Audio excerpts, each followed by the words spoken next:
अस्त की सुनहरी रोशनी में डूबी हुई एक दुनिया थी, जहां हर मोड़ पर रहस्य और रोमांच इंतजार कर रहे थे। इस भूमि के बीचों बीच एक बहादुर खोजकर्ता, जैक, अपनी अगली चुनौती के लिए तैयार खड़ा था। उसकी पीठ पर एक भारी बैग था और हाथ में एक चमकदार चाबी, जो शायद किसी प्राचीन रहस्य का ताला खोलने वाली थी।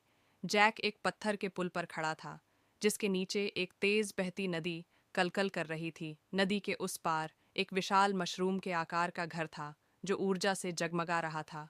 उसकी नीली हरी चमक शाम के आकाश में एक मार्गदर्शक तारे की तरह लग रही थी। इस मशरूम घर के चारों ओर छोटे छोटे पंख वाले जीव उड़ रहे थे, जो शायद उसके रक्षक या उसके निवासी थे। पुल के दोनों ओर प्राचीन खंडहरों के अवशेष थे, जिनमें से कुछ अभी भी चमचमाते हुए नीले क्रिस्टल से सजे हुए। उसकी यात्रा मशरूम घर की ओर जाती हुई एक घुमावदार पगडंडी से शुरू हुई।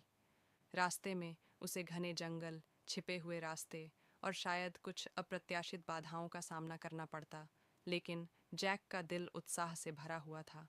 उसने दूर दूर तक यात्रा की थी, कई रहस्यों को सुलझाया था और हमेशा एक नए रोमांच की तलाश में रहता था। यह मशरूम घर, जिसे ज्ञान का निवास कहा जाता था, कई सदियों से एक रहस्य बना हुआ था। कहा जाता था कि इसके अंदर अनमोल ज्ञान और जादू छिपा हुआ था, जिसे केवल सबसे योग्य ही प्राप्त कर।